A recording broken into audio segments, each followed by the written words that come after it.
Welcome to Talk Art with myself, Dr. Elizabeth Brown.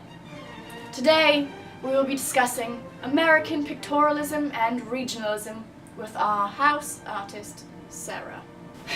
Hi, my name's Sarah, and I have a master's degree in art history from Columbia College, except I went to Columbia before. It was like the cool thing to do. My general interests include like PBR and stuff, clove cigarettes, music you probably never heard of, and just generally being ironic. So, you're an artist. You must know an awful lot about different art movements. Do tell. What's pictorialism? Well, pictorialism is like an approach to photography that totally emphasizes like the beauty of the subject matter and like the tonality and the composition and stuff, rather than like actually documenting the reality of the situation. Fascinating. How exactly did those ideas surface? So like Kodak introduced their first handheld camera in 1888, and aristocratic people with artist convictions and stuff no longer dominated the field of photography, and so like this small group of awesome individuals emerged with like this love and passion for like the labor-intensive processes of capturing and printing images, and they yielded like the typical results of the pictorialist movement. And like the movement itself emphasized the responsibility of the photographer as a craftsperson and argued against like the truth that photography was like a completely mechanical medium. That's so interesting. Can you tell me anything else about pictorialism? Most importantly, the artists that created the work that this period is all about. I guess here are a few. Yeah.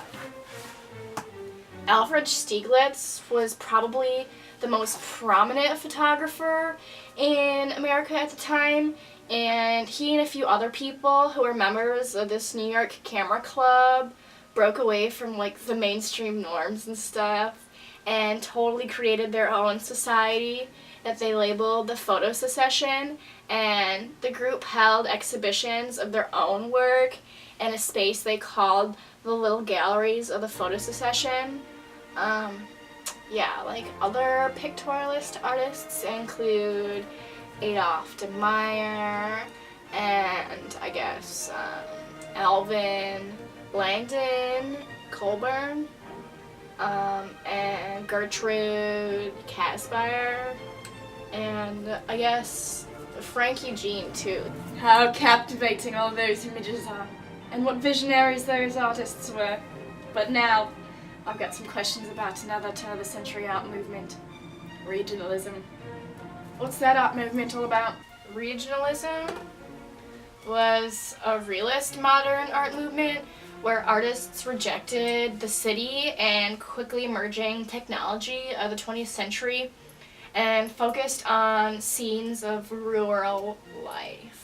The movement was at its height from like 1930 to 1935, so like during the Great Depression. Well, I can understand why artists wanted to reject any new ideas. What a tumultuous period in time.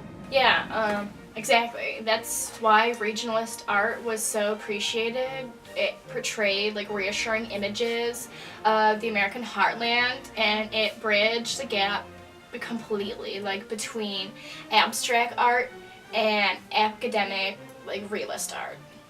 So, who are some of the most prominent artists in the movement? Well, I guess Grant Wood's American Gothic has got to be like one of the most famous pieces of artwork from the movement, and some of his other works too, I guess. Yeah. And Thomas Benton, and John Stewart Curry too. They were pretty like the big names. Thank you for joining us today, Sarah.